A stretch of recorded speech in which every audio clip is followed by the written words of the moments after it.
Ayan, mag-start na po tayo. Meron po tayo itong drumstick, pero siya boneless. So panigurado malasa po yan. Hindi siya chicken breast. Chicken breast mas maganda kasi protein na siya, mas malakas sa protein. Ito naman chicken drumstick na boneless, mas malasa actually. Yan, isir po natin sila.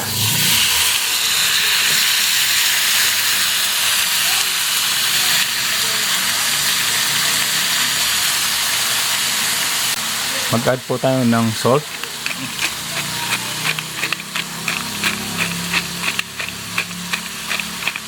Yan, para may lasa na. Tsaka pepper. Yan. Dagdagan po natin ng konti.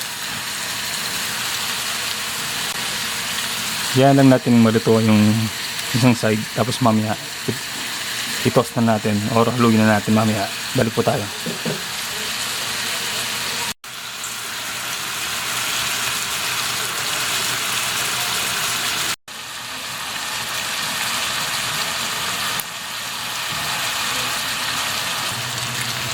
Yan, balikan na po natin, haluin na po natin. Yan o, brown na po yung other side nya. Yun ang gusto nating mangyari. So, continuously lutuin natin siya hanggang completely na siya maging brown ang lahat ng sides nya. Yan o, sarap yan, panigurado. Kasi ano yun drumstick.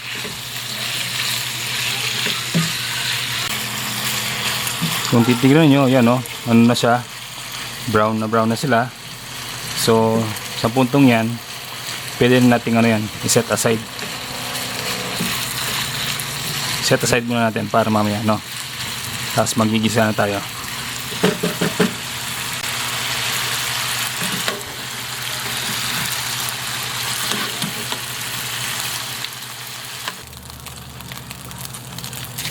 So mag-start na tayo mag-isa ng luya.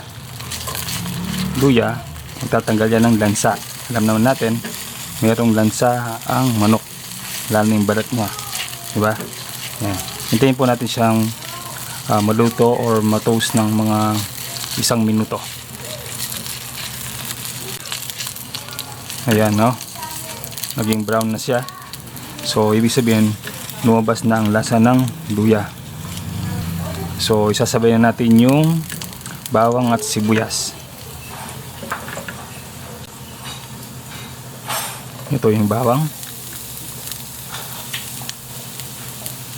sibuyas. Yan.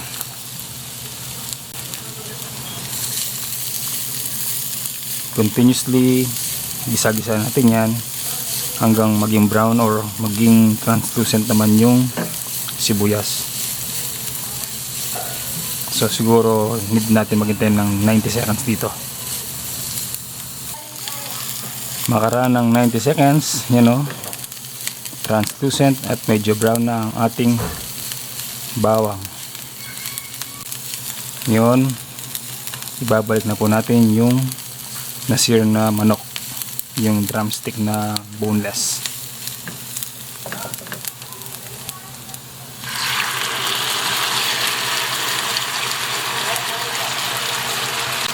Para mas mabango, lalagay po tayo ng tanglad. Yan. Sasabay ko na rin tong gata.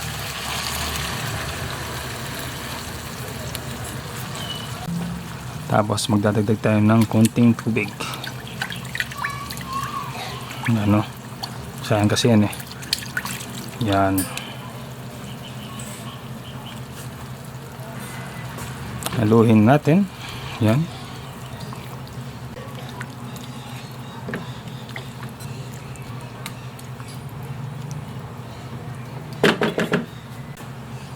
Takpan at hayang maluto ng mga 15 to 20 minutes. Balik po tayo mamaya. Ayan, balikan na po natin. Yun, after 20 minutes panigurado luto na po ang ating manok. Pero di pa tayo tapos. Meron pa tayong mga ibang step na gagawin. Yan, maglalagay po tayo ng bagoong. Yan, gisado na po yan.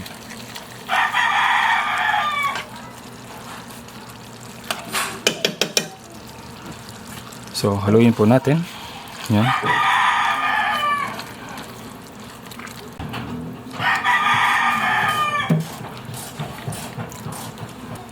Yan.